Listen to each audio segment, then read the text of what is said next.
اعوذ باللہ السمیع العلیم من الشیطان اللعین الرجیم بسم اللہ الرحمن الرحیم الحمد للہ الذی ہدانا لہذا وما كنا لنہتدی لولا ان ہدانا اللہ لقد جاءت رسل ربنا بالحق ثم الصلاة والسلام والتحية والإكرام على سيدنا ومولانا ومولى الثقلين جد الحسن والحسين بالقاسم مصطفى محمد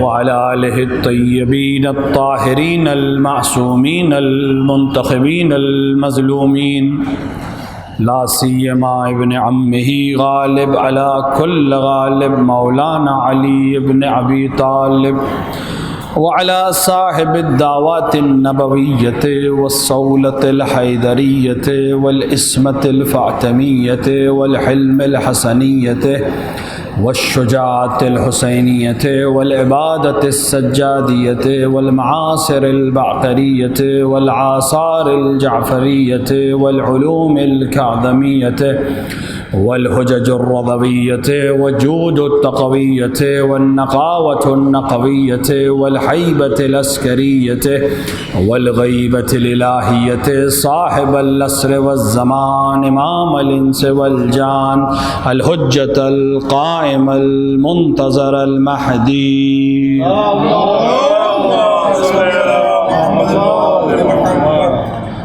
ولعنة الله على أعدائهم أجمعين من يوم ظلمهم إلى لقاء يوم الدين وبعد يوم الدين أما بعد فقد قال الله سبحانه وتبارك وتعالى في كتابه المجيد وهو أصدق الصادقين وقوله الحق بسم الله الرحمن الرحيم يا أيها الذين آمنوا إن تنصروا الله ينصركم صلوات پر محمد وعلى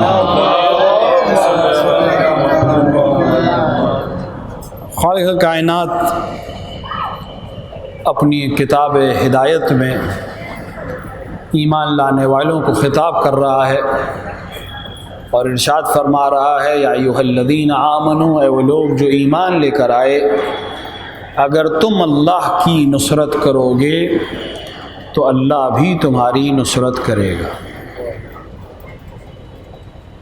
خداوند عالم قرآن میں جب خطاب کرتا ہے، جیسا کہ اس سے قبل بھی بہت سی مجالس میں ہم نے اسی طرح کی ملتی جلتی آیتوں کو جس میں خطاب مومنین سے ہوا ہے آپ کے سامنے پیش کی، اور مسلسل اس پہ گفتگو رہی کہ جب خطاب مومنین سے ہے تو اس سے مراد خاص لوگ ہیں، یعنی وہ لوگ جو خدا کی وحدانیت پر ایمان لا چکے، رسول کی رسالت پر ایمان لا چکے، ولایت ائمہ علیہم الصلوۃ والسلام پر ایمان لا چکے۔ اب ان سے خدا کچھ حکم دے رہا ہے، اور یہاں مراد صرف خاص لوگ ہیں، یعنی یہاں عوام الناس سے بات نہیں ہو رہی ہے، یہاں مشرکین سے، ملحدین سے، کفار سے، منکرین سے بات نہیں ہو رہی ہے، یہاں ایمان لانے والوں سے بات ہو رہی ہے۔ یہاں پر جو ایمان لانے والوں سے خداوند عالم کہہ رہا ہے کہ اگر تم اللہ کی نصرت کرو تو اللہ بھی تمہاری نصرت کرے گا۔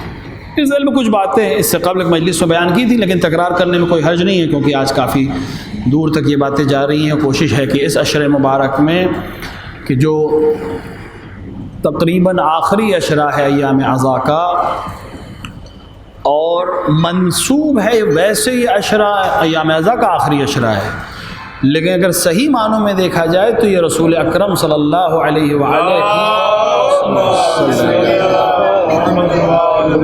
شہادت اور اس کے بعد پیش آنے والے واقعات کا یاد دلانے والا عشرہ ہے، کیونکہ 28 صفر کو پیغمبر کی شہادت ہوئی ہے، اور پیغمبر کی شہادت کے تیسرے دن آپ کو امیر المومنین نے دفن کیا، اور اس کے بعد پیغمبر کی شہادت کے تیسرے دن کے بعد تقریباً 3 بار یا 4 بار جناب زہرا سلام اللہ علیہا کے گھر پہ حملہ کیا گیا، یہ وہی ایام ہے جس میں جناب محسن کی شہادت ہوئی، اور یہ وہی ایام ہے جس میں صدیقہ طاہرہ کے حق کو غصب کیا گیا، امیر المومنین کی خلافت کو غصب کیا گیا۔ ہم عام طور سے ان کا ذکر ایام فاطمیہ میں کرتے ہیں، جبکہ وہ شہادت کے ایام ہیں صدیقہ طاہرہ کے۔ اصل مظالم کے ایام یہی 28 صفر سے لے کے 2 اور 5 ربیع الاول کے درمیان کے دن ہیں، اور یہ واقعاً ہندوستان اور خصوصاً لکھنؤ کے عزاداری کے خاصیت ہے کہ یہاں درین دراز سے عزاداری اسی طرح ہوتی چلی ہے، ولو حالات کی وجہ سے، سیاسی معاملات کی وجہ سے بہت زیادہ کھل کر ان ایام کو اس طرح سے نہیں منایا گیا، یا وہ چیزیں بیان نہیں کی گئیں جو بیان ہونی چاہیے تھی، لیکن اب وقت ہے کہ ان چیزوں کو اپنے جوانوں کے حوالے کیا جائے۔ عنوان نصرت امام ہے۔ نصرت امام کرنے والوں کے اندر کیا شرائط پائے جائیں گے؟ کیونکہ جیسا کہ پچھلے خمسے میں بھی ہم نے عرض کیا تھا کہ ہمارا ہدف واقعہ کربلا کی یاد منانے کا صرف یہ نہیں ہے کہ ہم گریہ کریں، وہ بھی ضروری ہے، لیکن ہدف یہ ہے کہ ہم شہدائے کربلا سے سبق حاصل کریں۔ کیوں شہدائے کربلا سے ہی سبق حاصل کریں؟ کیوں شہدائے کربلا ہی ہمارے لیے نمونہ عمل ہیں؟ تو اب یہ آیت آ کے ہماری مدد کر رہی ہے، اسی لیے اس آیت کو عنوان قرار دیا۔ خداوند عالم کہہ رہا ہے ایمان لانے والوں، اگر تم میری نصرت کرو تو میں تمہاری نصرت کروں گا۔ یہاں کئی چیزیں ہیں۔ پہلا مسئلہ تو یہ ہے کہ خداوند عالم کو نصرت کی کیا ضرورت ہے؟ واہ واہ واہ، آخر خدا جو خود کہہ رہا ہے میں بے نیاز ہوں، میں صمد ہوں، اسے نصرت کی کیا ضرورت ہے؟ دوسرا، اگر اسے نصرت کی ضرورت ہی ہے تو اس کی نصرت کیسے کی جائے گی؟ اور کون ہے جو ہمیں بتائے کہ نصرت خدا کیسے ہوتی ہے؟ کیونکہ خداوند عالم کا ایک احسان یہ ہے کہ اس نے جو حکم دیا اس پر عمل کرنے والے بھی بھیجے تاکہ ہمیں معلوم رہے کہ ایسے کرنا ہے۔ نماز کیسے پڑھنی ہے؟ جیسے رسول اللہ پڑھتے تھے۔ نماز کی کوئی ترتیب کتاب میں نہیں ہے، رسول نے جیسے پڑھی ویسے پڑھنا ہے، ائمہ نے جیسے پڑھی ویسے پڑھنا ہے۔ روزہ کیسے رکھنا ہے؟ رسول جیسے رکھیں ویسے رکھنا ہے۔ خمس کس چیز پہ دینا ہے؟ رسول جس چیز پہ حکم دیں اس پہ دینا ہے۔ زکوٰۃ کس چیز پہ دینا ہے؟ رسول جس پر حکم دیں۔ نہ اس کو کوئی زیادہ کر سکتا ہے نہ کم کر سکتا ہے، اور یہ بہت تفصیلی مسائل ہیں۔ حج کیسے کرنا ہے؟ احکام حج کیسے انجام پائیں گے؟ جیسے رسول کرائیں۔ خدا نے صرف دعوت حج دی۔ حج ہوگا کیسے؟ پہلے طواف ہوگا، پھر 2 رکعت نماز ہوگی، پھر سعی ہوگی، پھر منا جائیں گے، پھر مزدلفہ جائیں گے، پھر عرفات جائیں گے۔ مقدم کون ہے، مؤخر کون ہے، یہ قرآن میں کہیں نہیں ہے۔ اس کے لیے ہمیں کسی ایسے کی ضرورت ہے جو اس کی واضح کرے، اور اس کو بھی واضح کرنے والا عام نہیں ہو سکتا، وہی ہو سکتا ہے جس کو وہاں سے آتھرائز کیا گیا ہو کہ آپ کریں گے، آپ کا کرنا ہمارا کرنا ہے، آپ کا بیان وہی ہے جو ہم چاہتے ہیں۔ تو اب یہاں بھی ہمارے لیے نصرت کی بات ہو رہی ہے۔ خداوند عالم نہیں کہہ رہا ہے کہ مجھے سپاہی چاہیے، خداوند عالم یہ بھی نہیں کہہ رہا مجھے لشکر چاہیے، خداوند عالم کہہ رہا مجھے ناصر چاہیے۔ اگر اللہ کی نصرت کرو گے تو اللہ تمہاری نصرت کرے گا۔ اسی سے ملتا جلتا ایک جملہ سید الشہداء نے عصر عاشور کا، حل من ناصر ینصرنا، وہاں بھی ناصر کی بات کی گئی۔ سید الشہداء نے عصر عاشور ناصر مانگے، فوجی نہیں مانگے، جنگجو نہیں مانگے، کہا ناصر چاہیے۔ یہاں بھی خدا کہہ رہا ہے نصرت کرو، تو اس کا مطلب کچھ نہ کچھ تو اس کے اندر آپس میں کنیکشن ہے، کیونکہ یہاں بھی معصوم زبان ہے، وہ قرآن صامت ہے جو کہہ رہا ہے کہ اللہ کی نصرت کرو تو اللہ تمہاری نصرت کرے گا۔ قرآن ناطق کہہ رہا ہے حل من ناصر، ہے کوئی ناصر؟ شاید اسی آیت کو یاد دلانا چاہ رہا ہو۔ قرآن صامت بول نہیں سکتا، قرآن ناطق بولے گا، تو قرآن صامت نے دعوت دی تھی، قرآن ناطق آ کر اس دعوت کو واضح کر رہا ہے کہ وہ جو اللہ کی نصرت کی بات ہو رہی ہے میں آج واضح کیے دے رہا ہوں، حل من ناصر ینصرنا، جو میری نصرت کرے گا گا وہی خدا کی نصرت کرے گا۔ ایک صلوات پڑھے محمد و آل محمد۔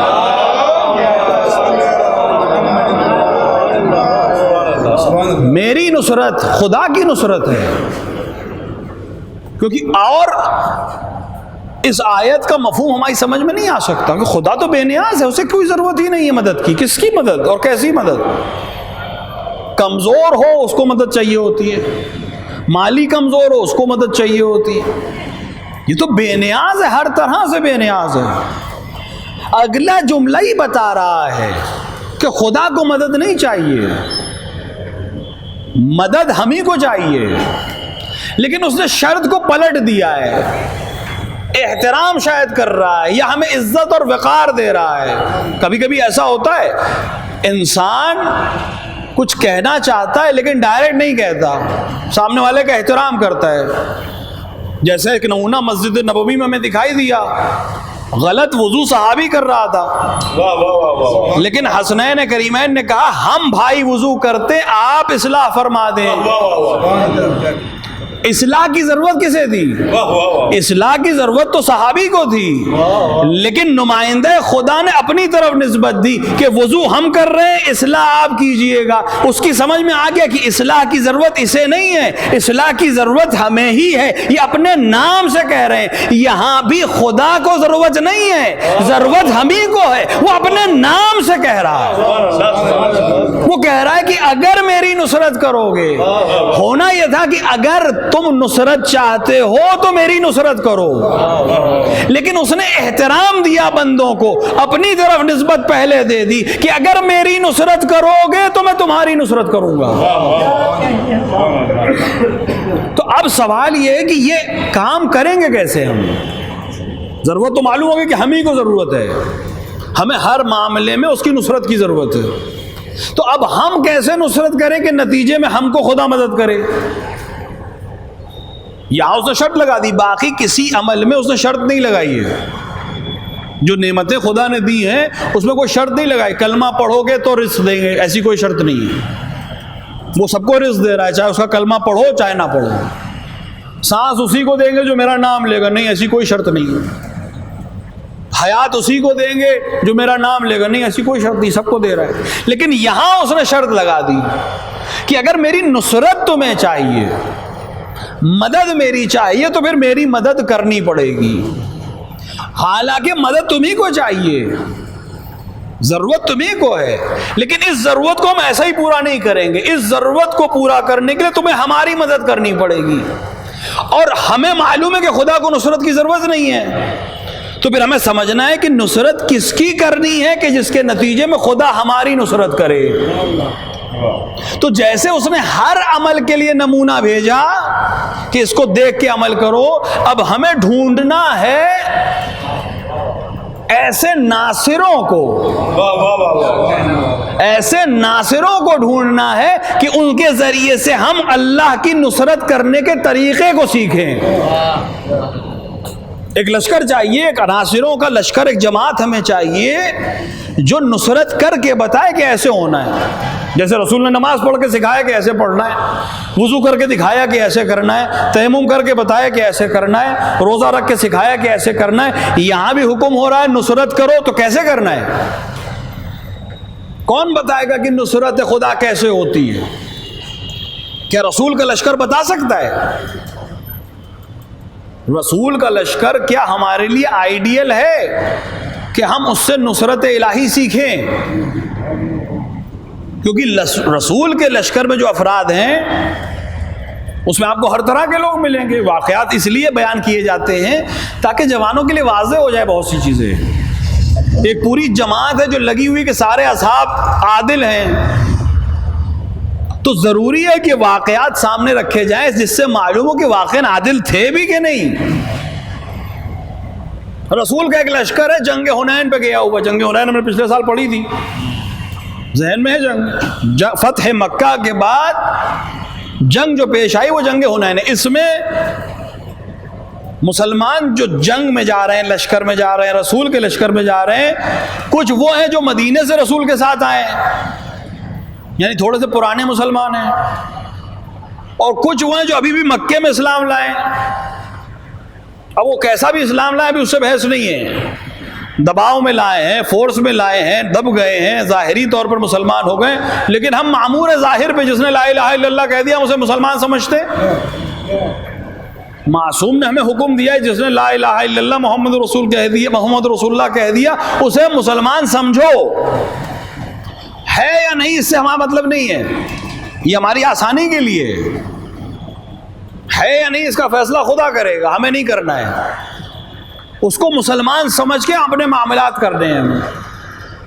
تو اس لشکر میں کچھ مسلمان وہ ہیں جو مدینے سے آئے ہیں، کچھ مسلمان وہ ہیں جو مکے میں مسلمان ہوئے ہیں، اب وہ فوراً رسول کے ساتھ ایک جنگ میں شریک ہو گئے ہیں۔ خود انسان سوچے اس میں سے جو لوگ جنگ میں شریک ہوئے یہ سب ناصر ہیں؟ واہ واہ واہ، رسول کے لشکر میں مان لیتے کہ مدینے سے جتنے آئے تھے، چاہے ان کا ہسٹری شیٹ کیسی بھی رہی ہو ان کی، ہم مان لیتے ہیں وہ سب ناصر، حالانکہ بھی ہنیر اگر میں پڑھنا شروع کروں تو معلوم ہو جائے کتنے بڑے بڑے ناصر تھے وہ، لیکن جو مکے سے ابھی آ رہا ہے، جن میں بعض ایسے ہیں جو یہ کہہ رہے ہیں کہ اتنی بڑی حکومت بنا لی، تو اس کا مطلب وہ نصرت رسول کے لیے نہیں جا رہے ہیں، وہ ایک حکومت کے ساتھ جا رہے ہیں کہ اب اسی کا زمانہ ہے، اور جنگ پہ جائیں گے تو جو فائدہ ان کو ہوگا اس میں ہمارا بھی کچھ شیئر بن جائے گا۔ تو جو شیئر کے لیے جائے وہ ناصر نہیں ہوتا، وہ فوجی ہوتا ہے۔ جو ناصر ہوتا ہے وہ مال غنیمت کے لیے میدان میں نہیں جاتا۔ اگر ایسا ہوتا تو عمرو بن عبدود کو قتل کرنے کے بعد علی اس کا ہتھیار اور زرہ چھوڑ کر نہ چلے آتے۔ علی کا چھوڑنا بتا رہا ہے کہ یہ کام دوسروں کا ہے، مال غنیمت اٹھانا اور بٹورنا کسی اور کا کام ہے، میرا کام نصرت کرنا ہے، وہ میں نے کر دیا، بات ختم۔ ایک صلوات پڑھیں محمد وعلی محمد۔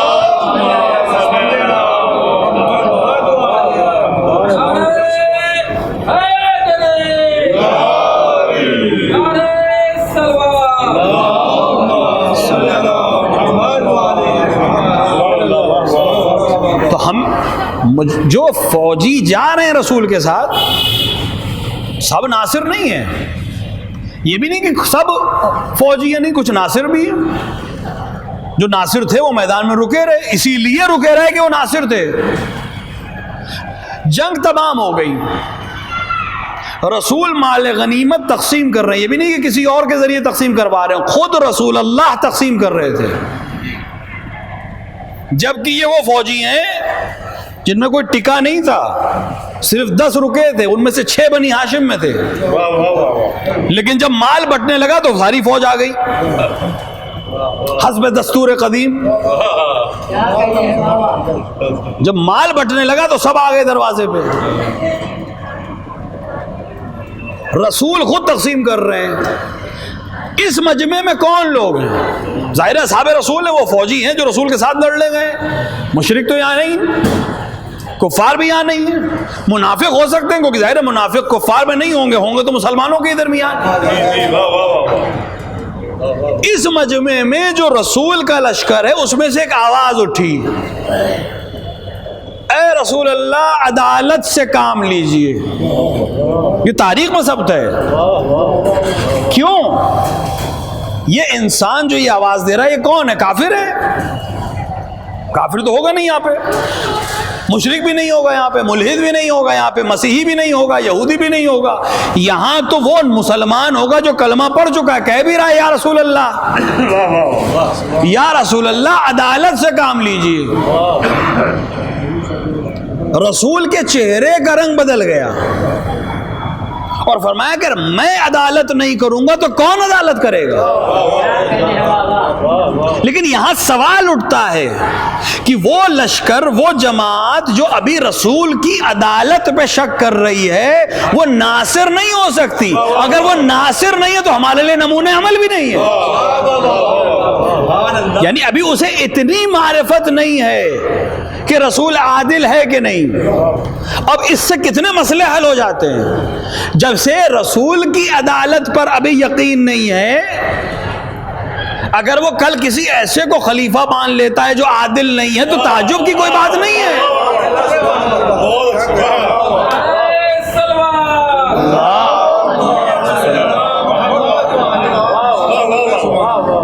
اسے رسول کی عدالت پر بھی یقین نہیں ہوا ہے، اگر کل وہ امامت میں عدالت کی شرط کا قائل نہیں ہے تو تعجب کی بات نہیں ہے۔ اب ان کا مقابلہ اس فقہ سے کیسے کیا جا سکتا ہے؟ فقہ کی بات کر رہا ہوں، ابھی اماموں کی تو بات ہی نہیں کر رہا ہوں۔ ان کا مقابلہ جو ابھی رسول کی عدالت پر جنہیں یقین نہیں ہے، اس فقہ سے کیسے کیا جا سکتا ہے جہاں امام جماعت کے لیے بھی عدالت شرط ہے، جو بغیر عدالت کے مسجد کے امام کی امامت قبول نہیں کرتا، وہ خدا کے دی ہوئی امامت کو کیسے بغیر عدالت کے قبول کر لے گا؟ ایک صلوات پڑھے محمد وآل محمد۔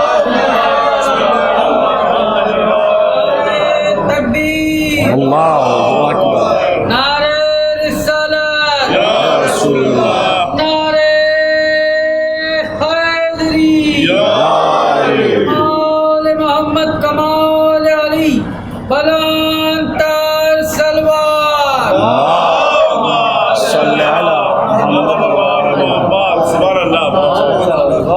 تو یہ لشکر جو بھی رسول کی عدالت کے سلسلے میں پریشان ہے، یہ ہمارے لیے تو آئیڈیل نہیں ہے۔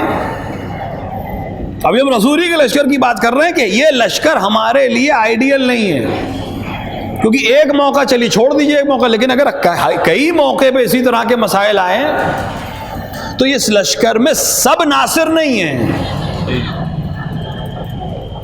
رسول مدینے میں ہے، مدینے کو فوجوں نے گھیر لیا ہے۔ اس جنگ کو آپ خندق بھی کہتے ہیں، احزاب بھی کہتے ہیں۔ احزاب اس لیے کہ اس میں تقریباً جتنی مخالف پارٹیز تھیں وہ سب مل کے آئی تھی کہ اب ہم اس معاملے کو ختم کر دیں۔ احزاب حزب کی جگہ ہے، پارٹیز۔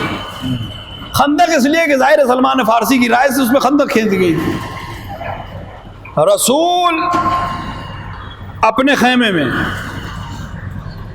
اور ادھر سے ایک کے ساتھ تین لوگ ادھر سے خندق پھاند کے ادھر آئے، اور اس میں سے ایک کی جرأت اتنی ہوئی کہ اس نے اپنے نیزے کو رسول کی چوب خیمہ پہ مار کر کہا حل من مبارز، ہے کوئی جو مجھ سے مقابلے پر آئے؟ اور رسول نے اپنے میں بیٹھے اپنے اصحاب کے درمیان کہا من لہذا الکلب۔ یہ کون رسول ہے؟ یہ رسول کون ہے؟ یہ رسول اخلاق حسنہ کا نمونہ ہے۔ خود رسول نے فرمایا کہ میں اخلاق کو تمام کرنے کے لیے دنیا میں آیا ہوں۔ لکم فی رسول اللہ اسوۃ حسنہ، تمہارے لیے رسول نمونہ عمل ہیں، بہترین نمونہ عمل ہیں۔ جس رسول کو نمونہ عمل بنایا گیا ہے، جو رسول اپنے اخلاق کی وجہ سے جانا گیا ہے، جس نے پتھر کھانے کے بعد پلٹ کر کبھی کچھ کہا نہیں ہے، جس نے راستے میں کانٹے بچھانے والے کو کبھی کچھ کہا نہیں، جس نے کوڑا پھینکنے والے کو کبھی کچھ کہا نہیں، آج ایک انسان کو اس عمل پر کہہ رہا ہے من لہذا الکلب، اس کتے کے لیے کون ہے؟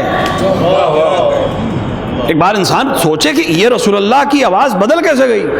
یہ بھی نہیں ہے کہ یہ اسلام کی کوئی پہلی جنگ ہو کہ بھائی رسول جنگ کے زمانے میں شاید اسی تیور میں بات کرتے ہوں، نہیں، یہ اسلام کی پہلی جنگ تو نہیں ہے۔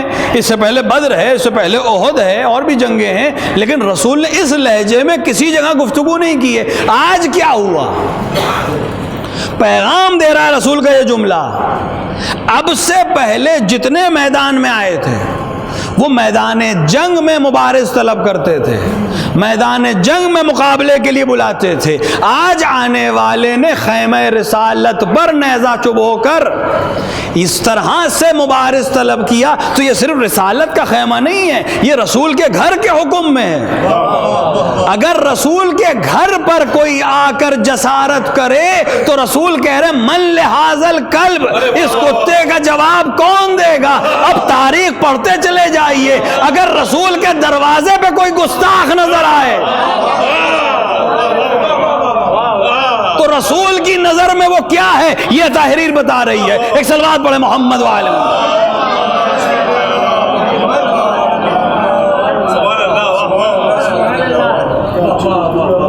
رسول من لہذا الکلب کسے کہہ رہے ہیں؟ تو یہاں ظاہر ہے یہاں کفار تو نہیں بیٹھے ہیں، مشرک بھی نہیں بیٹھے ہیں، نامی گرامی اصحاب پیغمبر تشریف فرمائے،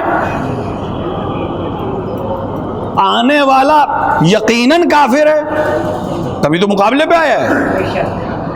اور یہاں حال کیا ہے؟ خود قرآن نے کہا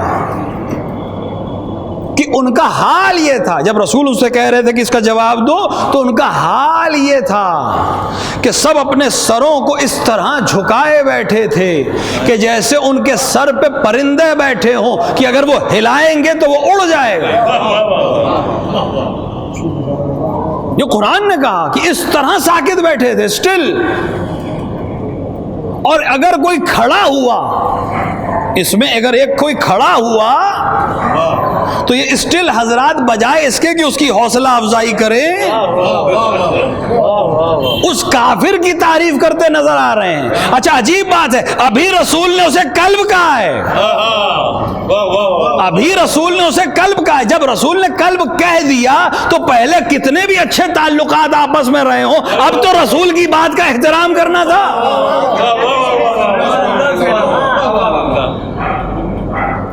بھئی ہم مان لیتے ہیں کچھ لوگوں کے پرانے تعلقات ہوتے ہیں، لیکن جب آپ کسی شخصیت کا کلمہ پڑھ چکے اور اس کا تیور اس شخص کے سلسلے میں بدلا ہوا ہے تو کم سے کم اس کا احترام میں اپنے تعلقات کا اظہار نہ کریں، یا کم سے کم اس کی تعریف تو نہ کریں۔ یہ جوان جو بار بار کھڑا ہو رہا ہے، رسول اس سے کہہ رہے بیٹھ جاؤ، اور یہ بار بار کھڑا ہو رہا ہے، اس کا کھڑا ہونا بتا رہا ہے کہ یہ لشکر میں آیا ہوا سپاہی نہیں ہے، یہ وہ ناصر ہے جس نے پہلے دن وعدہ کیا تھا یا رسول اللہ میں آپ کی نصرت کروں گا۔ اب اس سے مطلب نہیں کہ سامنے کون آئے، اور اس سے بھی کوئی مطلب نہیں ہے کہ اگر وہ میرے باپ کا نام لے کے دہائی دے تب بھی میں کوئی خیال نہیں کروں گا، کیونکہ میں آپ کا ناصر ہوں۔ تو یہاں یہ مثال صرف اس لیے میں دے رہا ہوں رسول کے لشکر کی کہ یہ ہمارے لیے آئیڈیل نہیں ہو سکتا۔ رسول کے آخری ایام، یہی زمانہ اب تو شہادت کے بعد کے ایام ہے، اس سے کچھ دن پہلے کی بات ہے، رسول ایک لشکر بھیج رہے ہیں اور نام لے کے افراد کا بھیج رہے ہیں کہ تمہیں جانا ہے اس لشکر میں، اور کہہ رہے ہیں کہ جو نہیں ہے اس پہ لعنت ہے، اور اس کے بعد بھی لوگ مسلسل بہانے تراش رہے ہیں نہ جانے کے۔ تو وہ لشکر جو رسول کے کہنے پر بھی میدان میں نہ جا رہا ہو، وہ ہمارے لیے نمونہ عمل نہیں ہو سکتا، وہ اس آیت کا مصداق تو یقیناً نہیں ہو سکتا کہ اللہ کی نصرت کرو تو اللہ تمہاری نصرت کرے گا۔ جو رسول کی نصرت نہیں کر پا رہا ہے، جو رسول کے کہنے پر نہیں جا رہا ہے، جو لعن سے بھی نہیں گھبرا رہا ہے۔ اچھا عجیب بات یہ ہے کہ رسول لعنت بھیج چکے، اس کے بعد بھی بہانہ تراش رہے ہیں۔ اب اگر آج ہم رسول کی سنت پر چلتے ہوئے ایسوں پہ لعن کرتے ہیں تو وہ تو پہلے مستحق بن چکے تھے، ان کو کیوں اعتراض ہو رہا ہے؟ رسول کی لعنت کے باوجود جب وہ نہیں گئے تو اس کا مطلب انہیں لعنت سے کوئی پریشانی نہیں ہے، تو پھر آپ کو کیوں پریشانی ہو رہی ہے؟ وہ جس پر ہم لعن کر رہے ہیں اس پہ تو رسول بھیج چکے لعنت، اور انہوں نے اس کے باوجود وہی کیا جو وہ خود کرنا چاہتے تھے۔ اس کا مطلب ہے کہ وہ لعنت کا قلادہ خود پہننا چاہتے ہیں۔ جب کوئی خود پہننا چاہ رہا ہے تو آپ کیوں اعتراض کر رہے ہیں؟ رسول لعنت کر رہے ہیں لیکن پھر بھی نہیں جا رہے۔ خود اس لشکر میں بھیجنا کتنے مسائل کو رسول حل کر رہے تھے سیاسی طور پر۔ انشاءاللہ موقع رہے گا تو اس کو ہم الگ سے تشریح کریں گے کہ جیش اسامہ، اب تو یہ نام بھی بدنام ہو گیا، اب کوئی سنے تو اسے ایسا نہ لگے کہ میں کہیں اور کی فوج تیاری کی بات کر رہا ہوں، لیکن اچھی بات یہ ہے کہ اس میں بھی انہی کو بھیجا جا رہا تھا۔ اس جیش اسامہ میں بھی بنی ہاشم کو نہیں بھیجا جا رہا تھا، انہی کو بھیجا جا رہا تھا۔ اسامہ کی بہانہ کیا تراش رہے تھے؟ وہ نوجوان ہیں، ہم سن رسیدہ ہیں، اس کو تجربہ جنگ نہیں ہے۔ رسول جس کو بنا رہے ہیں رسول جس کا انتخاب کر چکے ہیں، کیا رسول سے بہتر یہ نظریہ رکھتے ہیں؟ رسول سے بہتر ویژن رکھتے ہیں کہ رسول کو رائے دے رہے ہیں کہ وہ جوان ہے؟ رسول سمجھ رہے ہیں اور کتنے پیغام دے رہے ہیں۔ ایک جوان 15 سال یا 16 سال کے جوان کو، یا بعض کے حساب سے 14 برس ابھی عمر ہے، 14 برس کے جوان کو جیش کا، لشکر کا سالار بنانا، اور بڑے بڑے بزرگ اکابر اصحاب کو یہ کہنا نام لے کر، نام اسی لیے لے لیا رسول اللہ نے، کل کو یہ نہ کہ نہیں ہم ایگزیمپٹڈ تھے، نہیں آپ ایگزیمپٹڈ نہیں، آپ کا تو نام خاص موجود ہے۔ نام لے کر ان سب ہستیوں کا رسول نے اتنا تو واضح کر دیا کہ میری نظر میں ایک لشکر کی سالاری کے لیے بھی یہ لائق نہیں ہے۔ ایک لشکر جو صرف جائے گا اسلام کی حدود سے دفاع کر کے لوٹ آئے گا، آج سالار ہے کل نہیں ہوگا، اس لشکر میں کوئی سالار ہے، ضروری نہیں کہ ہر لشکر میں وہی سالار ہو۔ رسول اللہ مختلف لشکر بھیجتے تھے، الگ الگ لوگوں کو سالار بناتے تھے، کچھ وقت کے لیے سالار بنایا ہے، اس ایکسپیڈیشن کے لیے بنایا ہے، اس جنگ کے لیے بنایا ہے، ضروری نہیں کہ اگلی جنگ کے لیے بھی اسی کو بنائیں، لیکن رسول کا ایک جوان کو بنانا اور اکابر کو ان کے ساتھ بھیجنا اس بات کی دلیل ہے کہ رسول کی نظر میں یہ ابھی ایک چھوٹی سی جنگ کے سالار ہونے کے لائق بھی نہیں ہیں، جس کے اندر ایک فوج کو کمان کرنے کی صلاحیت رسول کی نظر میں نہیں ہے۔ رسول کیا اس کے حوالے پوری امت کر کے چلے جائیں گے؟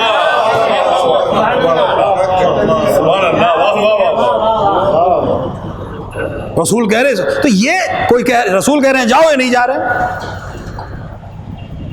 وہاں حسین کہہ رہے ہیں جاؤ، وہاں حسین چھوڑ کر جانے کو کہہ رہے ہیں، وہ نہیں جا رہے ہیں۔ تو اب آپ خود بتائیں ہم نمونے عمل کس لشکر کو بنائیں؟ اس کو جو رسول کے کہنے پر نہیں جا رہا اور میدان جنگ سے دور ہو رہا ہے، یا اس کو جسے امام اجازت دے رہے ہیں پھر بھی وہ امام کی نصرت میں وہیں کھڑا ہے؟ اور امام کی اجازت کے باوجود، میں نے اس دن عرض کیا تھا، امام کی اجازت کے باوجود یہ وہاں سے کیوں نہیں جا رہے تھے؟ امام تو کہہ رہے تھے چلے جاؤ، اس لیے نہیں جا رہے تھے کہ جیسا کہ میں نے اس دن کسی ایک مجاہد کے رجس میں پڑھا تھا کہ ہم یہ عمل اپنی مرضی سے اور سمجھ کے کر رہے ہیں، ایسا نہیں کہ مجبوری میں آ کے کر رہے ہیں، ایسا نہیں کہ گھیر لیے گئے لہذا کوئی چارہ نہیں ہے، نہیں، حسین بتا رہے تم آزاد ہو، ابھی بھی جا سکتے ہو، لیکن ان کا رکنا بتا رہا ہے کہ ہم مجبور ہو کر آپ کی اطاعت نہیں کر رہے ہیں، ہم مجبور ہو کے آپ کے لشکر میں نہیں ہیں، بلکہ ہم اختیار کے ساتھ آپ کے ناصر بن کے آئے ہیں۔ رسول کے لشکر کو ہم نمونہ عمل نہیں بنا سکتے۔ اگر کوئی تاریخ میں ایسا لشکر ہے جو ہمارے لیے نمونہ عمل بن سکتا ہے کہ اس آیت پہ ہم کیسے عمل کریں کہ اس نصرت خدا کر سکیں جو دراصل اپنی نصرت کے لیے ہے، تو سوائے لشکر حسین ابن علی کے کوئی لشکر نہیں ہے۔ میں نے آج رسول کے لشکر کی کچھ چیزیں آپ کے سامنے پیش کی ہیں۔ ابھی امیر المومنین نے بھی میدان جنگ میں لوگوں کو بھیجا ہے، وہ لشکر بھی ہے، اس پہ بھی کچھ گفتگو رہے گی، لیکن کم سے کم یہ ثابت ہے کہ 86 غزوات یا سرایا، کیونکہ رسول کی جنگیں غزوات بھی ہیں اور سرایا بھی ہیں، لیکن کل ملا کے 86 جنگوں میں جو لشکر رسول نے بھیجا ہے یا رسول کے ساتھ ہے، اس میں سب ناصر نہیں ہے، اس میں کچھ ناصر ہے اور باقی فوجی ہیں۔ آیت ناصر طلب کر رہی ہے، حسین ابن علی بھی ناصر طلب کر رہے ہیں، تو ہمیں ناصر بننا ہے، فوجی نہیں بننا ہے، کیونکہ فوجی کے معاملات جو ہوتے ہیں وہ بہت سی چیزوں میں ڈسٹرب ہو سکتے ہیں۔ یہ بحث یہیں تک کہ کس وجہ سے کوئی فوجی بنتا ہے لیکن وہ ناصر نہیں ہوتا، اور ناصر جو ہوتا ہے اسے ان چیزوں کا فرق نہیں پڑتا۔ یہ سارے معیار ہمیں کہاں سے ملیں گے؟ کربلا سے ملیں گے، اور کربلا کے ناصروں کا کیا کہنا؟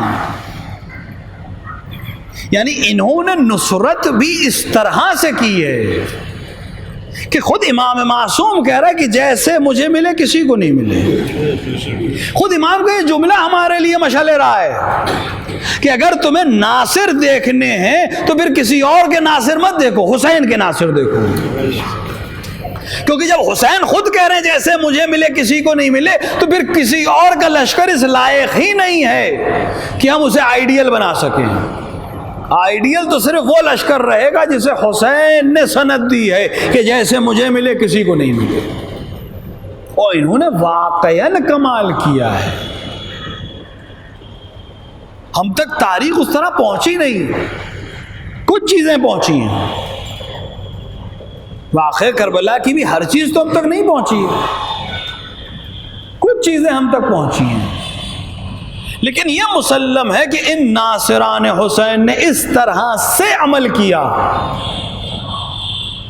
کہ عصر عاشور میں حسین جب یاد کر رہے ہیں تو اپنے اصحاب کو یاد کر رہے ہیں. حسین ابن علی نے شہزادے علی اکبر کو نہیں پکارا وقت آخر، مولا ابو الفضل عباس کو بھی نہیں پکارا. اگر آواز دی تو مسلم کو آواز دی، اگر آواز دی تو حبیب کو آواز دی، اگر آواز دی تو زہیر کو آواز دی، اگر آواز دی تو سعید کو آواز دی، اپنے ناصروں کو آواز دی، اپنے اصحاب کو آواز دی، اور پھر خود جواب دیا کہ یقیناً موت نے تمہیں مجبور کر دیا، ورنہ کیسے ممکن تھا کہ تمہارا امام تمہیں پکارے اور تم جواب نہ دو. کیسے کیسے ناصر تھے حسین کے. اجازت دے رہے ہیں حسین کے چلے جاؤ اور وہ نہیں جا رہے، جنت دے رہے ہیں کہ چلے جاؤ پھر بھی نہیں جا رہے ہیں. جملے کیا کہہ رہے ہیں کہ جسے آپ مل گئے اس نے کیا کھویا، اور جس نے آپ کو کھو دیا اس نے کیا پایا. اور یہ صرف جملے کی حد تک نہیں رہا، عمل میں رہا. حسین ابن علی کے ناصر جو کربلا کے میدان میں جمع ہوئے تعداد میں بہت کم ہیں، لیکن ظرف میں ان سے اعلیٰ کوئی نہیں ہے، کمال میں بھی ان سے اعلیٰ کوئی نہیں ہے. نصرت امام کیسے کی جاتی ہے ان سے بہتر کوئی نہیں بتا سکتا. چاہے رات کا سناٹا ہو، امام کے پیچھے پیچھے جانا نافع کا یہ اس کی نصرت ہے کہ میرا امام اکیلے مقتل کی طرف جا رہا ہے، کہیں دشمن گھات لگا کے حملہ نہ کر دے. یا خیمے کے نزدیک سے گزرتے ہوئے بہن کی گفتگو سنتے ہوئے بیبی کی گفتگو کانوں تک گئی کہ بھیا کیا آپ نے اپنے ناصروں کا امتحان لے لیا، اپنے اصحاب کا امتحان لے لیا؟ کہیں ایسا نہ ہو کہ بابا کی طرح یہ چھوڑ کر چلے جائیں، بھیا حسن کے اصحاب کی طرح چھوڑ کر چلے جائیں. اور صحابی کے کان تک جب آواز گئی تو ایک بار تمام اصحاب کو جمع کر کے فرمایا کہ بیوی کو ہمارے ایمان پر، ہمارے وفاداریوں پہ بھروسہ نہیں ہے. اور تلوار نکال کر تمام اصحاب نے اپنی گردنوں پہ رکھ کر کہا، آواز دی شہزادی اگر آپ حکم کریں تو ابھی اپنے ہاتھ سے اپنے سر کو قلم کر دیں. اور بات صرف یہیں تک نہیں رہی، جب صبح عاشور نمودار ہوئی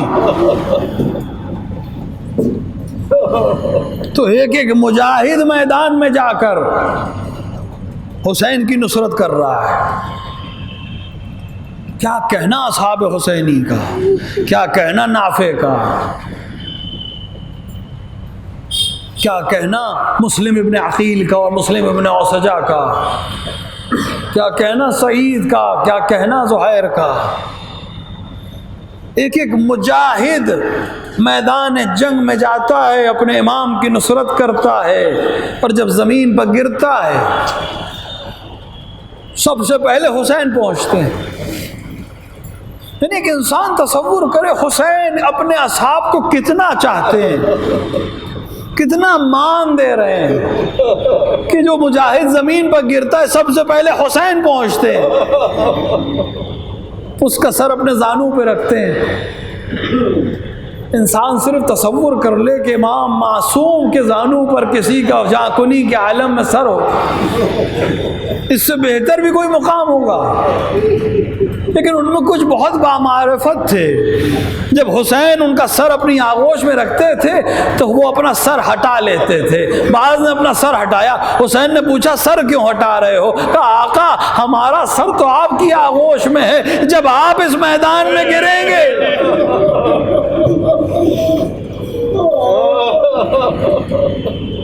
جو گرتا ہے حسین اس سے کہتے ہیں وصیت کرو۔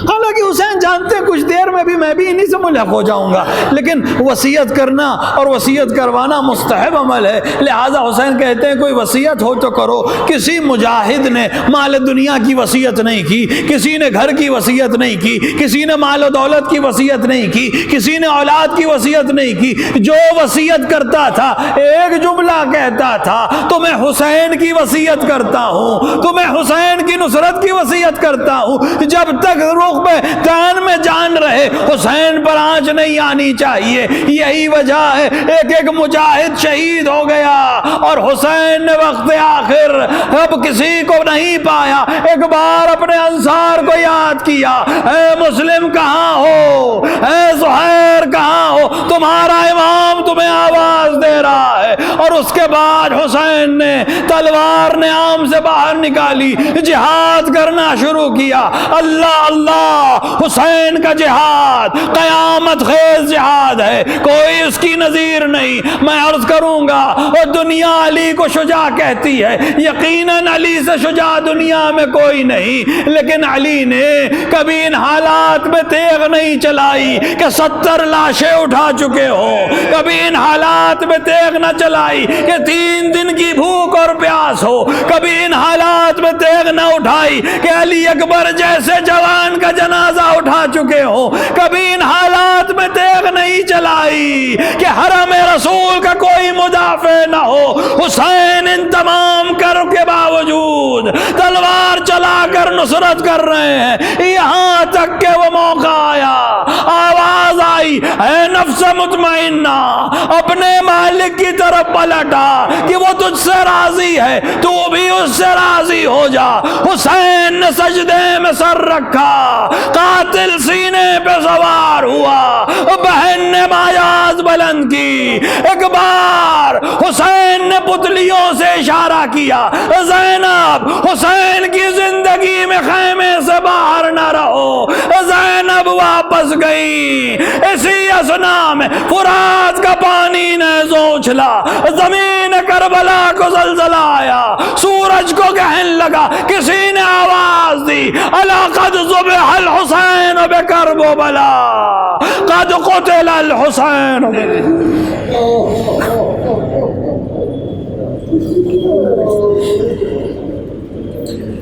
وَسَيَعْلَمُ الَّذِينَ ظَلَمُوا أَيَّ مُنْقَلِبٍ يَنْقَلِبُونَ اِنَّا لِلَّهِ وَإِنَّا إِلَيْهِ راجعون رضا بقضائه وتسلیما لعمره۔ خدایا ہمارے اس مختصر عمل کو قبول فرما، ہمارے درمیان جو حاجت مند ہیں ان کی حاجتوں کو پورا فرما، جو بیماروں نے شفاء کاملہ و عاجلہ عطا فرما۔ دنیا میں جہاں جہاں مشیان حیدر کرار ہیں ان کی جان و مال و عزت و آبرو کی حفاظت فرما۔ علماء اعلام اور راجہ کرام کا سایہ ہمارے سروں پر محفوظ رکھ، اتباعت عالیات خصوصاً عراق اور شام کی حفاظت فرما۔ خدایا اس زندگی میں ان کے قبر کی زیارت اور آخرت میں ان کی شفاعت سے بہرمند فرما۔ خدایا منتقم کربلا کے ظہور میں تعجیل فرما، اندر ظہور اپنے امام کو پہچاننے ان کی نصرت کرنے کی توفیق عطا فرما۔ ربنا تقبل منا انک انت السمیع الدعاء۔